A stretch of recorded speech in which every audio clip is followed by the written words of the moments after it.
Interesante también este formato, más allá de la pasarela. Este, el hecho de que los eventos de Educarred tradicionalmente estaban concentrados en Madrid o en otras capitales del mundo y se juntaba gente 2 o 3 días y se decidió hacer un formato mucho más descentralizado. Un punto que me parece muy importante para tratar hoy es que formato es destino. Es decir, el formato condiciona la actividad, lo que se haga. En el aula se ve claramente eso, ¿no? Ese formato de broadcast, el docente adelante, los alumnos enfrentados. Y ha habido actividades en muchos países, en 8 países en América Latina, y ha habido preparación, y ha intervenido miles y miles de personas. En Madrid o en Buenos Aires había 1.500, 2.000, acá han intervenido cerca de 60.000 personas en estas actividades de la Fundación Telefónica. En el caso del punto 4, lo que se ha discutido online ha sido temas de actitud 2.0, autoaprendizaje, la educación mediada, el currículum democrático, el rol de Facebook, el aprendizaje emergente en red, el estado de los docentes innovadores, la figura del docente como BJ o DJ, la pauta que conecta, la nueva forma educativa basada en narrativas y el derecho de los alumnos a qué aprender. Son todos temas que se han estado discutiendo durante todos estos meses. Y de alguna manera, algunas de las cosas que George Siemens tocó ayer, con mucho detalle y con mucha sofisticación y con mucha metodología, recogieron algunos de esos puntos. Yo voy a volver un poquito más atrás, más a cuestiones que tienen que ver con esto del formato. Eso que están viendo ahí, la charla se llama laboratorios, labs. Para mí los labs son el lugar donde se genera el conocimiento. Los labs tienen que estar en todos lados, tienen que estar en las escuelas, tienen que estar en las organizaciones, tienen que estar en cualquier tipo de entidad que produzca colectivamente. Los polímatas, ahora vamos a ver quiénes son estos polímatas, y las bandas creativas van a ser puntos que vamos a trabajar durante estos 45 minutos. Esto está basado en una experiencia de muchos años en la Universidad Nacional de Buenos Aires, donde en el año 2009 hicimos el primer proyecto iberoamericano donde pusimos a todos los alumnos dentro de Facebook. Y recientemente en el laboratorio del programa Conectar Igualdad, que es el programa argentino que está entregando computadoras a todos los alumnos de la escuela secundaria, y ya ha entregado 2.300.000 computadoras, es el programa más grande del mundo de entrega de computadoras.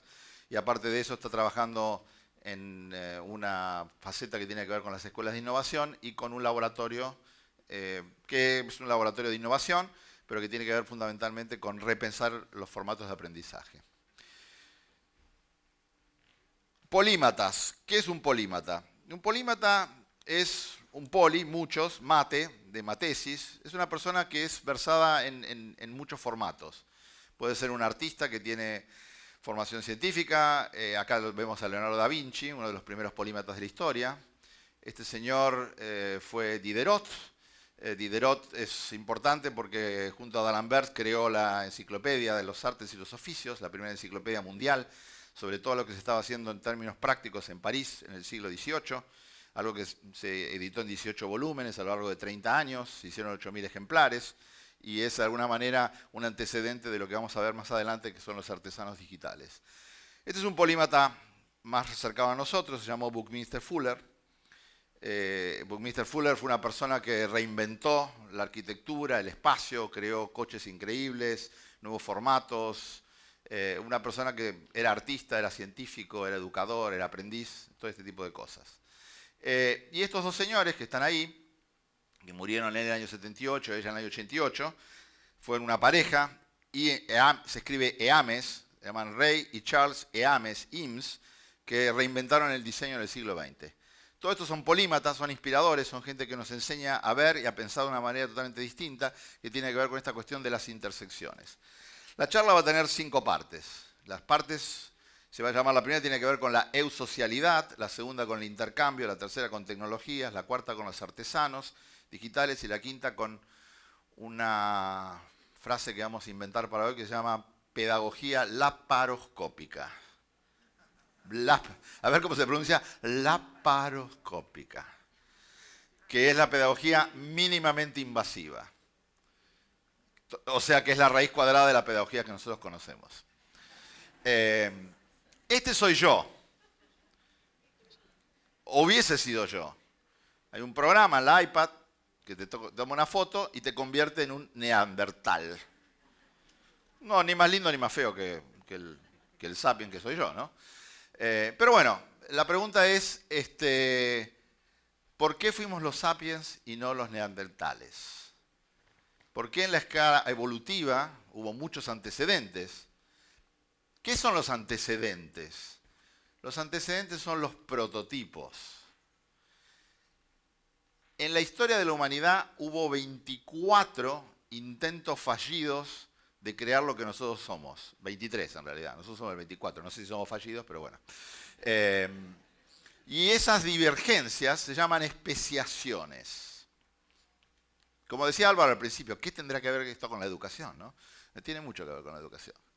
Esta es la lista, no los pueden leer estos nombres, pero ahí está el Homo erectus, está el Homo rudolfensis, el Homo habilis, el heidelbergensis, y el último de todos esos, el 23, es el hombre de Neandertal.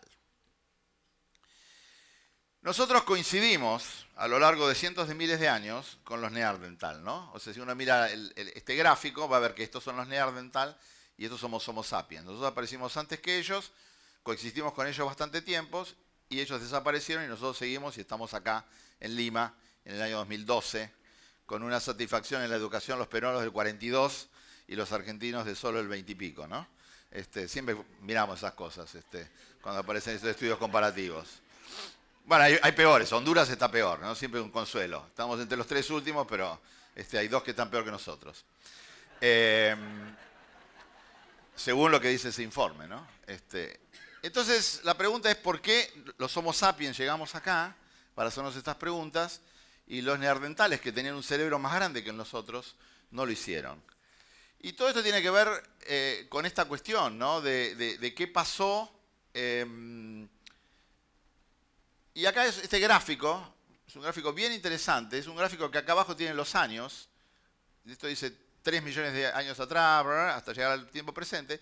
Y acá lo que está diciendo es tamaño del grupo. Si ustedes se fijan, todos estos antecedentes que estaban en la lista anterior tenían grupos chiquitos, grupos de 40, 60, 80 personas. El único grupo que llegó a pasar los 160 fuimos los sapiens. Ese número 160 es un número muy importante.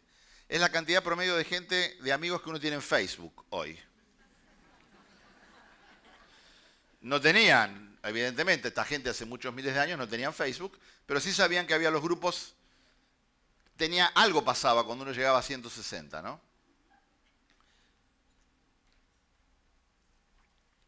El audio, deja puesto el audio, por favor.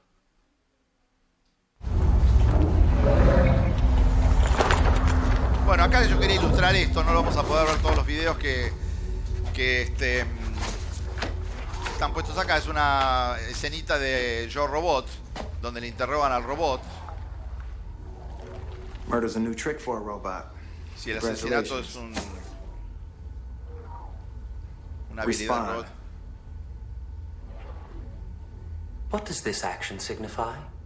Es un diálogo muy interesante, véanla As la you película. entered, when you looked at the other human, what does it mean? It's a sign of trust. It's a human thing. You wouldn't understand. My father tried to teach me human emotions. They are difficult. You mean you're a designer? Yes. Bueno, en el diálogo después le va a decir, bueno, pero los robots no sienten, no hacen esto o lo otro, y no pueden hacer sinfonías, y no pueden hacer un montón de cosas, y le pregunta, ¿y vos podés? Vos tampoco podés, ¿no? Así que, que muchas veces es lo que le dice el docente al alumno, ¿no? Vos no hiciste esto, y vos podés, no, tampoco podés, ¿viste? Así que, lo concreto es que la diferencia entre los neandertales y nosotros no tiene nada que ver con el tamaño del cerebro. Tiene que ver con el tamaño de los grupos que se conectaron. Y eso es clave porque tiene que ver con la socialidad. Nosotros hablamos muchísimo de inteligencia y la restringimos ¿a qué tipo de inteligencia? A la cognitiva. Hablamos de inteligencia y la restringimos a la emocional. Pero en los últimos años descubrimos que existe una inteligencia social. Y esta inteligencia social está inscripta en nuestros genes, tiene 200.000 años. Nosotros lo que estamos ahora no es reinventando, no estamos inventando lo social a través de las redes sociales, sino que estamos tendiendo un lazo enorme a través de 200.000 años con nuestros genes de la 24 especiación, ¿no? Entonces, lo que nosotros estamos viendo ahora en esa combinación tan linda, ¿no? De esa bailarina que es una indignada de Nueva York arriba de ese toro, ¿no? Es que estamos viviendo en una época, lo decía George ayer, ¿no? De una velocidad y de unas transformaciones increíbles. Somos 7.000 millones de personas, pero eso es muy reciente. 200 años para contar 7.000 millones, hasta llegar a 7.000 millones.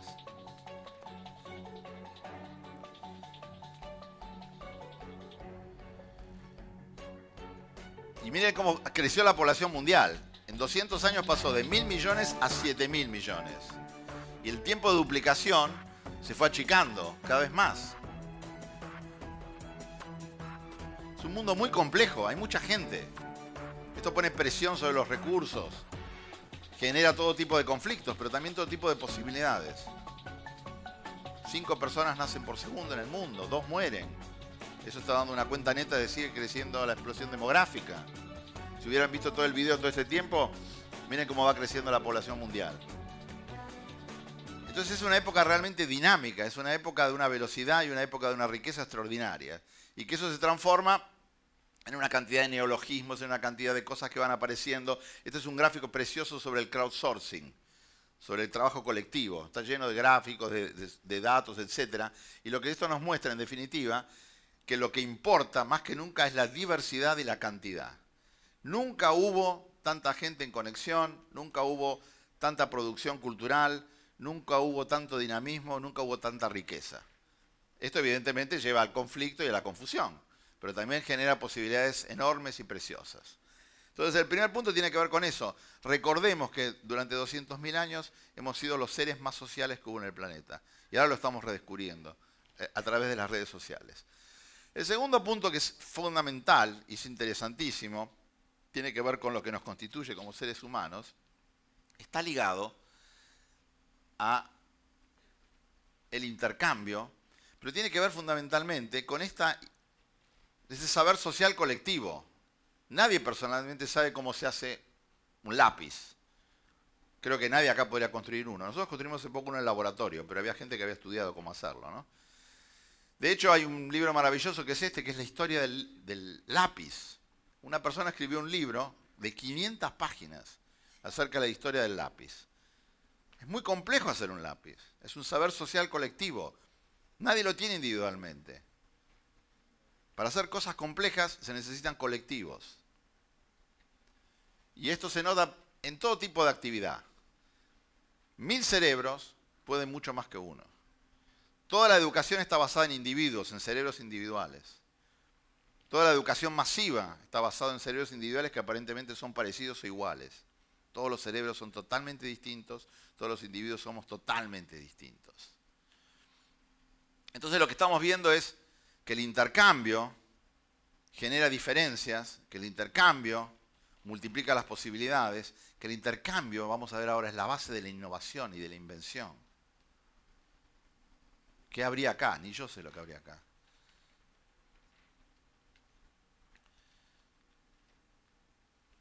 Esto hay que ponerlo para acá.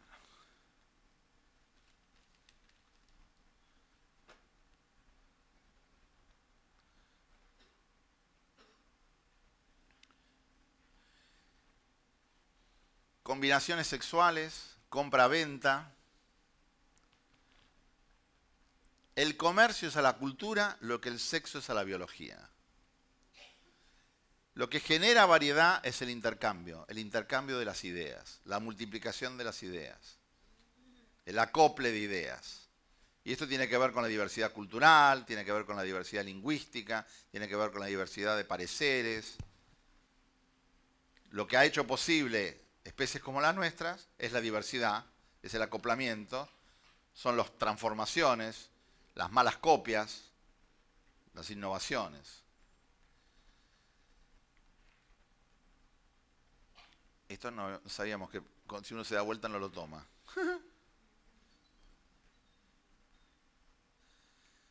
El intercambio lo que hace es convertir al cambio cultural en acumulativo, en cambio histórico. Y el intercambio es la base de la vida social. Y el intercambio tiene que ver con la existencia de diferencia y la multiplicación de las diferencias. El intercambio hace posible la invención de un método que es el método de la invención. Lo que nos hace humanos es la capacidad de inventar. Todos los procesos de aprendizaje tienen que ver con la invención de la invención. Y eso es algo que la escuela, que el sistema educativo, que la enseñanza tendría que fomentar a rajatabla. La invención de la invención. En un momento histórico que es muy proclive a este tipo de cosas, ¿no? Entonces, ¿qué nos interesa? Nos interesa fomentar espacios donde se puede inventar. En un lugar como este, como decía Marchesi recién, ¿no? Sirve para que yo camine y baje algunos gramos, digamos, ¿no? Como una especie de bicicleta es esto, ¿no? Pero en realidad tendrían que estar corriendo ustedes. Pero lo que es clave es que tenemos que diseñar espacios de aprendizaje. Y los espacios de aprendizaje no pueden tener esta estructura de 2500 años que se ha reforzado en los últimos 200 años con estas especies de lugares donde los chicos están sentados, los docentes están enfrentados, etcétera, etcétera, ¿no? Por eso que decía antes del formato es destino. Y los laboratorios son un espacio sensacional para avanzar en esa dirección. Entonces entramos en el tema de la tecnología. Porque con la tecnología existen dos actitudes igualmente equivocadas. Está la actitud que cree que la tecnología va a resolver todos los problemas sociales, económicos, políticos, etcétera, que es una actitud tecnofetichista, que es una actitud tecnooptimista.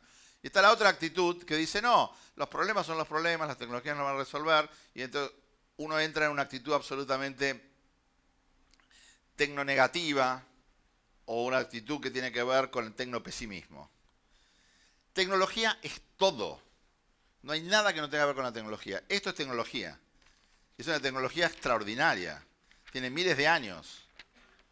Todavía no lo suplantó nada. Pero esto no es natural, esto es tecnología. Empezó en un momento histórico. No existió desde siempre. Los lugares donde ustedes están sentados, las sillas, que tienen también miles de años, no existieron siempre. En un momento se inventó. No hay nada que usted fuera de la tecnología. Es una ridiculez oponer la tecnología a la naturaleza. Porque no hay nada que no sea tecnológico. Uno confunde tecnología con digital, o confunde tecnología con computadora, pero el lápiz es una tecnología. Los anteojos son tecnología. La memoria es tecnología. Todo es tecnológico. La cuestión es simplemente saber cuánto cuesta, para qué sirve y cuál es el costo-beneficio. Pero todo es tecnología. La lucha contra la tecnología es ridícula. Si criticamos la tecnología no tendríamos casas, no tendríamos edificios, no tendríamos aire acondicionado, no tendríamos coches, no tendríamos transporte, no tendríamos nada. Así que hay que cortar con esa historia de luchar contra la tecnología. La cuestión es saber cuál es la tecnología más apropiada en cada momento. Y las tecnologías son siempre combinaciones de otras tecnologías. Es un dato interesantísimo. Siempre estamos recombinando. Las tecnologías han proliferado y se han estabilizado y se han multiplicado en ambientes muy especiales como han sido las ciudades. Las ciudades han sido un lugar clave para el desarrollo de las tecnologías. Y el comercio, el intercambio, tiene también mucho que ver con eso. Y cuando ustedes escuchan ciudades, piensen en ciudades del conocimiento, y cuando escuchan entonces. Una de las ciudades más viejas del mundo se llamó Uruk. Existió en el Éufrates, hace 6.000 años. Las ciudades han sido la meca donde ha aparecido la escritura, donde han aparecido las bibliotecas, donde ha aparecido la cultura codificada, donde han aparecido las primeras invenciones, donde han aparecido las primeras experimentaciones. Entonces es interesante saber algo de este Uruk, ¿no? De hecho tenemos un plano de Uruk, que era una ciudad de este tipo, bastante interesante, donde ya estaba dividida en zonas, donde la gente comerciaba, donde había algunos formatos educativos, etc. Y a mí me interesaba en este momento marcar, es decir, bueno, y la ciudad en este momento, ¿cuál es el epítome, ¿no? ¿Cuál es el formato más llamativo que hay de ciudad en el mundo? Es Shanghái. Shanghái, una ciudad que está en China, que era meca de fumaderos de opio hace mucho tiempo, y que en este gráfico que tenemos acá podemos ver una cosa absolutamente increíble. Lo que está arriba es Shanghái en el año 1980. Esa zona se llama Pudong. No había nada ahí. Había algunas barcas, en el frente ahí había algunas cosas de puerto y atrás había todo un bosque. Bueno, esto es Shanghái ahora. En 30 años hemos pasado de esto a esto. Entonces esto me parece que es el ejemplo más contundente que hay en el mundo de las posibilidades creativas que tiene la tecnología y las posibilidades de cambios y transformaciones. Piensen eso en analogías en lo educativo, en lo cultural, etc. Una idea clave, absolutamente clave, es la idea de remezcla. Cuando George hablaba mucho ayer de conectivismo y cuando hablaba de cómo se van enhebrando distintos conceptos y cómo en definitiva lo que importa no son las cosas tal como son, sino las relaciones que nosotros podemos establecer en las cosas, hay que entender que cualquier nueva idea era una vieja idea un poquito cambiada. Y esto es fundamental en el aprendizaje, tiene que ver con esto que hablamos de prototipos. Uno no empieza de la nada, empieza con un borrador de algo, piense con un dibujante, cómo trabaja un dibujante, cómo se hace una película, un storyboard, cómo se hace cuando uno va al supermercado, ¿qué hace? Una lista, hace una pequeña lista y se la va corrigiendo, la va modificando, la va permanentemente cambiando, ¿no? Si uno piensa que las nuevas ideas, la novedad, la innovación, la invención, es un emergente, pero no de un cerebro mágico o de alguien brutalmente inteligente o de alguien súper educado, sino remezclas de cosas y de pensamientos de otras personas, que es un poco toda esta idea que está dando vueltas ahora de los Creative Commons, todas estas ideas de la obra abierta, de la que hablaba Humberto Eco hace mucho tiempo, y todo lo que se está hablando ahora de conocimiento compartido, y de open, y de shared, etcétera, etcétera, tiene que ver con esto. Tiene que ver con esta cuestión de remezclas de cosas y de pensamientos. Por ejemplo, fíjense eso, que es lo que está ahí, ¿no? Dice, ¿qué es eso?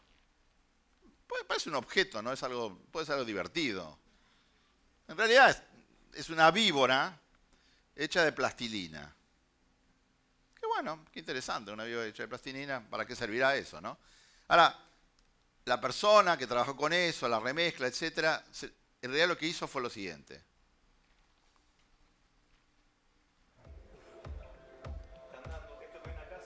La plastilina se cocinó en una olla, en una cocina común. La plastilina tiene sal, es conductiva. Entonces la plastilina se ha convertido, poniéndole unos electrodos, se convierte en una interfaz, se convierte en un instrumento musical, se convierte en tecnología de bajo costo, que puede ser fabricada en cualquier escuela por centavos, y que con conocimientos de robótica, de ingeniería básica y de esta idea de la remezcla, se convierte en un producto. Entonces, la tecnología hay que repensarla de cuajo, hay que entenderla como esta recombinación, no hay que verla como un enemigo, sino hay que verla como un espacio que abre oportunidades y posibilidades de nuevas conversaciones. La tecnología básicamente lo que hace es generar articulaciones, lograr que ciertos propósitos humanos se concreten, siempre tiene que ver con prácticas y con componentes, y termina en un dispositivo de cambio de comportamiento. ¿Cómo no va a ser un dispositivo de cambio de comportamiento una plataforma como Facebook, que tiene 1.000 millones de usuarios? 1.000 millones de usuarios. Es el tercer país del mundo Facebook. Primero viene China, después viene India, después viene Facebook. Y pronto va a ser el primero. ¿Cómo no va a ser un dispositivo de cambio de comportamiento? Esto nos lleva a un punto que es clave y que la gente que trabaja en talleres, la gente que trabaja en cuestiones más ligadas al hacer, lo palpa todos los días, que tiene que ver con el pasaje de una civilización como la que tuvimos nosotros, que era una civilización de palabra fundamentalmente, de decir, a una civilización del hacer. Nosotros estamos entrando al siglo XXI con una masificación en la posibilidad de hacer cosas. Es un libro que acaba de salir de Chris Anderson, que se llama Makers, Hacedores, la nueva revolución industrial. Y la diferencia con las viejas revoluciones industriales es que estos hacedores no son técnicos sofisticados, no son operarios supercalificados, no son PhD de Harvard o de Stanford, sino que son los chicos y chicas de 7, 8, 10, 15 años que hacen cosas todo el tiempo, ¿no? Y de estos chicos que hacen cosas son estas bandas creativas y son estos artesanos digitales.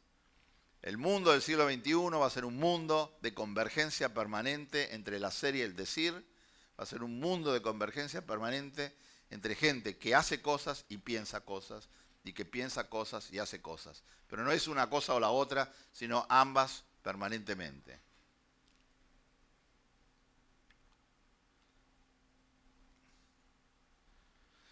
¿Qué es una banda creativa?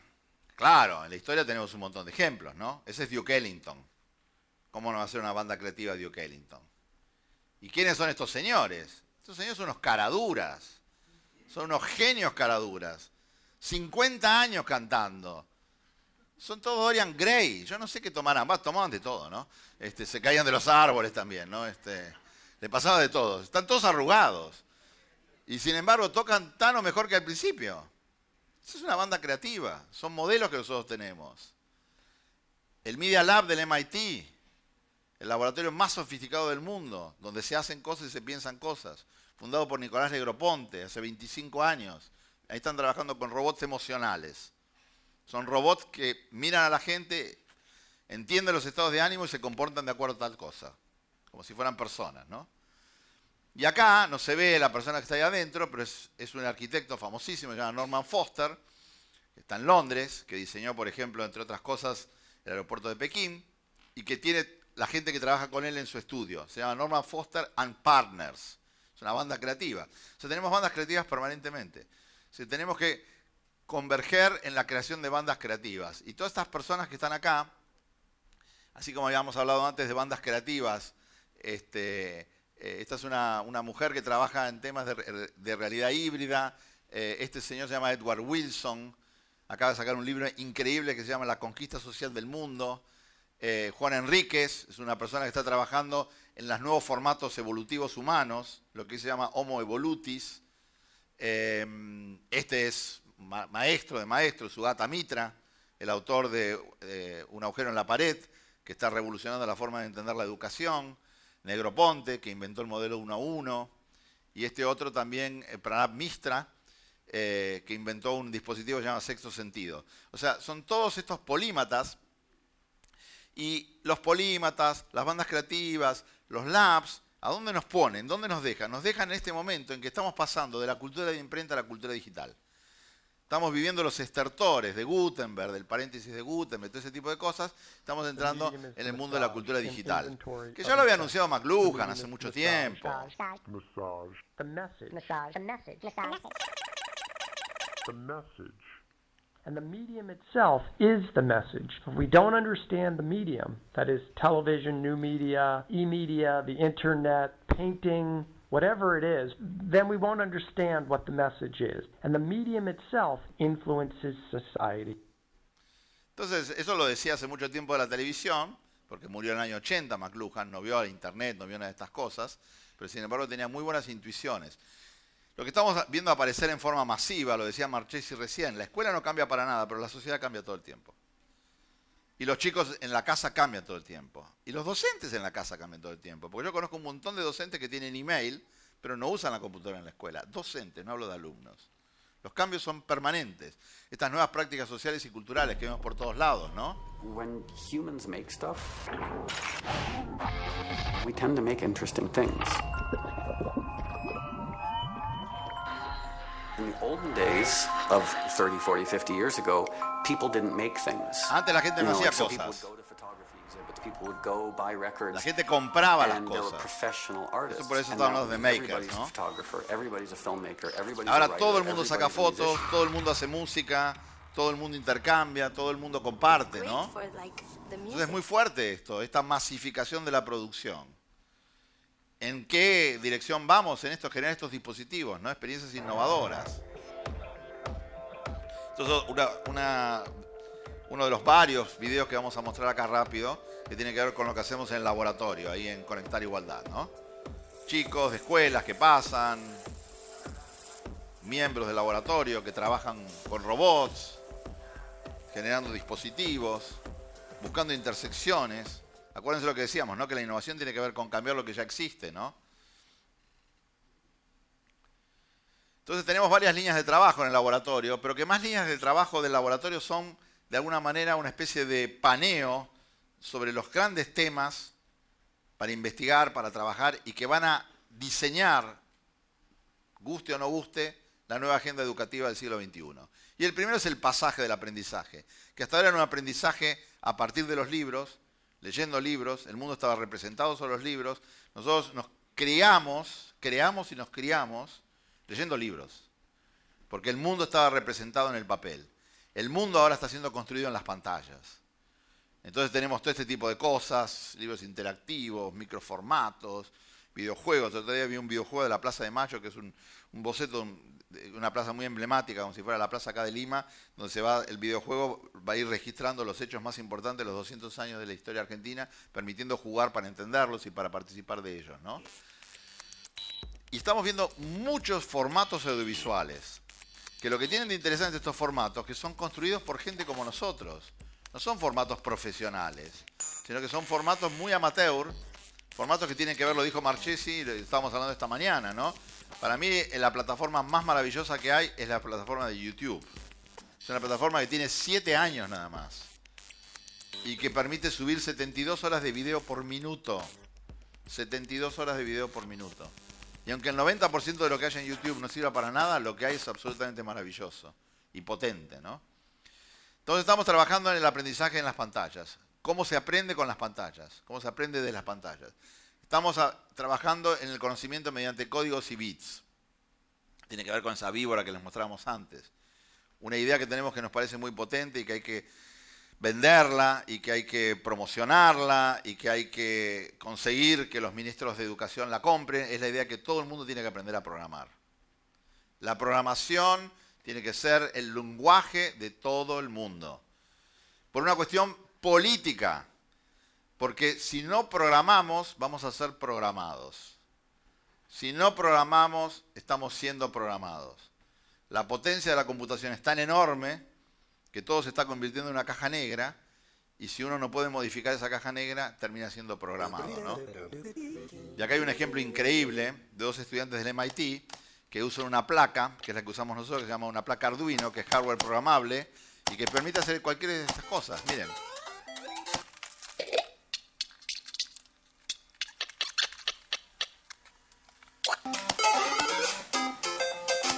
Con papel y plastilina tenemos una interfaz. Makey se llama. Pero la idea básica de los estudiantes es de que todos somos inventores. Todos podemos llegar a programar. Todos podemos llegar a innovar. Todos podemos llegar a inventar. Es cuestión de tener acceso a herramientas mínimas. Y todas estas cosas están en YouTube.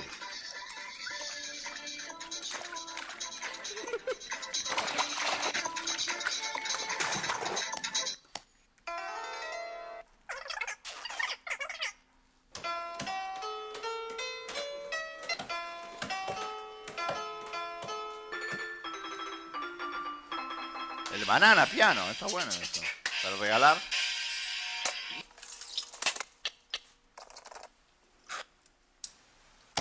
Eso es muy importante para saber qué está haciendo el gato de uno cuando uno está de viaje. Makey.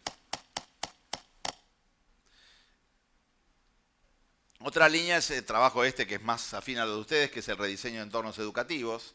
Hay que inventar los nuevos espacios áulicos, hay que trabajar mucho con los aprendizajes informales invisibles, hay que prestar mucha más atención a las potencialidades que tienen los aprendices en términos de transmitir información y conocimiento. Acá en esta sala está Alejandra Redín, que participó con nosotros el año pasado en este proyecto en la Escuela Sarmiento, una escuela secundaria en la ciudad de Buenos Aires, donde trabajamos con 60 chicos, 40 docentes, computadoras 1 a 1, nada de conectividad en el primer cuatrimestre, mucha conectividad en el segundo, y se pudieron generar proyectos de este tipo.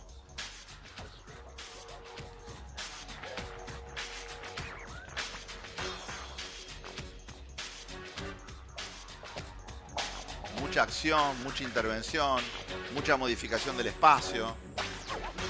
Ahí se estaban dibujando calles adyacentes del colegio para recorrerlas físicamente en el patio. 70% de la población de ese colegio viene de villas miserias. Una difícil conjunción social.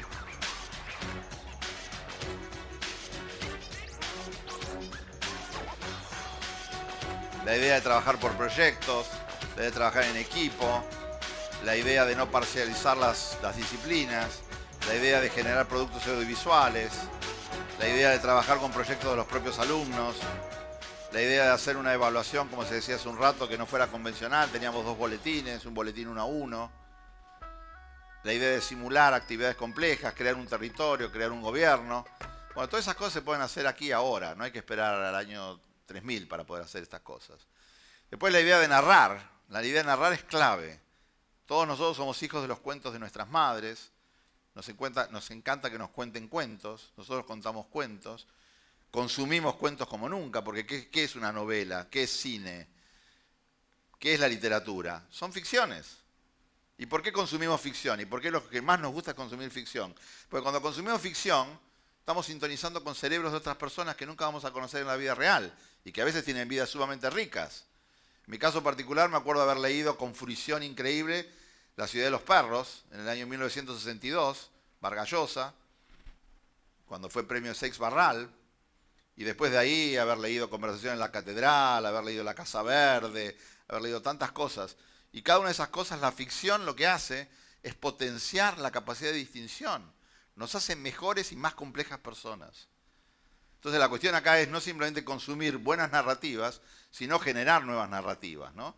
Estas ficciones inmersivas que hay ahora, toda esta cuestión del transmedia storytelling que es fundamental, que hay que traducir en la escuela, ¿no? De repente uno se encuentra con fenómenos increíbles. Esto fue una experiencia que se les propuso a 40.000 personas en el Sundance Festival del año 2011 para participar de una ficción interactiva acerca de una pandemia, que había que contribuir a trabajar sobre la pandemia y a participar. O sea, cada vez más vamos a ver este tipo de cosas participativas, ¿no? Después todo esto lo vamos a subir a la web, así que lo pueden ver en detalle ahí. Vamos a ir delineando los últimos puntos. Nosotros lo que generamos en el laboratorio, en esta cultura maker, son algunos productos. Este es nuestro producto favorito, se llama Ramón. Es una interfaz, es esto que tienen ahí, son unos potenciómetros. Lo que se puede hacer con esto, que es una placa que diseñamos nosotros, puesta sobre una plataforma Arduino, es ser un VJ, ser un DJ, hacer entrar información y cambiarla entrando y saliendo de la computadora. Y es un producto absolutamente nuevo que se hace, como decíamos antes, recombinando ideas y transformando la forma como la gente trabaja, ¿no? Esto es un software que se llama Bucle, que permite hacer intervenciones musicales. Y son productos que generan laboratorio, hardware, software, ¿no? Ahí está resumido la filosofía de trabajo, que tiene mucho que ver con todo lo que decíamos antes. Remix, remix, remix. Hazlo tú mismo, mucho trabajo manual, mucho trabajo intelectual, que tiene que ver con la programación, conectar, trabajar con la materia, transformarla, pensar, revisar, hacer prototipos, ir y venir infinitas veces, ¿no? Y este es el punto último, que vamos a pasar muy rápido porque son básicamente imágenes, y tiene que ver con esta idea de Sugata Mitra, que me parece clave para investigar. ¿Vieron que hay unos libros electrónicos? Se llaman EPUBs. Bueno, Kindle, que es una plataforma para leer libros, sacó hace poco unos libritos chiquitos que se llaman Kindle Singles, como Kindle chiquititos. Son libritos que se pueden leer en una hora, una cosa así, que valen $2, $3 y que se bajan en forma instantánea. Entonces Sugata Mitra acaba de sacar un librito de esos que se llama Más allá de un agujero en la pared. Y donde él habla ahí de los entornos de aprendizaje autoorganizados y de la educación mínimamente invasiva. De ahí venía lo de la pedagogía laparoscópica, ¿no? Educación mínimamente invasiva. La educación tradicional es máximamente invasiva. La educación tradicional es cirugía brutal y sin anestesia, ¿no? O sea, inyección, ¡fra! El docente viene con una ametralladora, lo sé en la Universidad de Buenos Aires, que hablan 2 horas seguidas los docentes. Si eso no es invasivo, ¿qué es eso, no? Y si eso no es cirugía mayor, ¿qué es eso? Entonces estamos hablando de educación mínimamente invasiva. Por eso hablamos de estas pedagogías laparoscópicas, donde el docente fundamentalmente lo que tiene que hacer es generar preguntas. Si tenemos que ir a una pedagogía de la pregunta. Todos estamos totalmente colonizados por la pedagogía de las respuestas, lo decía recién Marchesi con toda esta cuestión de la evaluación, ¿no? Necesitamos hacer una pedagogía de la pregunta. Y para hacer una pedagogía de la pregunta hay que cambiar la forma como estamos viendo todas las cosas. Podemos hablar de inteligencia colectiva, de disrupción, de transversalidad, del mundo proyectual, de toda esta cuestión de la cultura del diseño, ¿no? Es muy importante todo lo que tiene que ver con la visualización de la información, presentar la información en forma gráfica, empezar a pensar como diseñadores. Antes decíamos, todos podemos ser productores, ¿no? Todos podemos crear cosas, todos podemos ser innovadores. Bueno, todos tenemos que ser diseñadores. Todos tenemos que aprender a programar, todos tenemos que aprender a diseñar. Lo que ahora externalizamos, se lo damos al diseñador, al programador, tenemos que hacerlo nosotros. Porque se pueden conseguir cosas maravillosas. Fíjense, ahí, en ese número, uno que ve, no ve nada, no ve ninguna relación. No ve... ¿Cuántos 7 hay en esa pantalla? Antes no veíamos ninguno, ahora los ponemos en otro color, o los movemos, o los graficamos de una forma distinta, empezamos a ver patrones, relaciones, conexiones. Ahí los vemos a los 7, antes no veíamos nada, era todo ruido. Miren qué fácilmente se puede hacer sentido a partir del ruido, ¿no? Entonces, lo que estuvimos trabajando mucho es esta idea del espacio lab como espacio de colectivo, que tiene que tener su propia organización de muebles.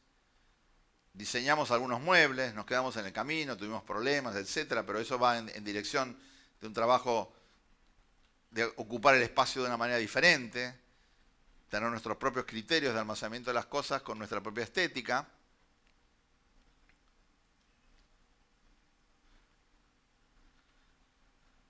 Acá hay un par de ejemplos más de lo que estamos haciendo en el laboratorio. Y ya faltan pocos segundos para terminar. Estábamos trabajando con una Kinect, que es una interfaz que tiene Microsoft. Lo que hicimos fue hackearla y la usamos para lo que nos gustaba a nosotros. La palabra hackear aparece mucho para poder trabajar con la Kinect y poder usarla como registro de movimiento.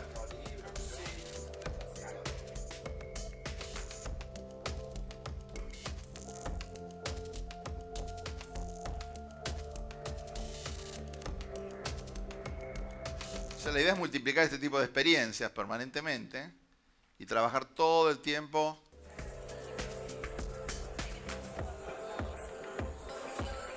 con piecitas, con pedacitos de cosas, en colectivo, en grupos, diseñadores, programadores, artistas. Ahí teníamos se nos ocurrió usar los robots para que pudieran hacer traveling con las computadoras.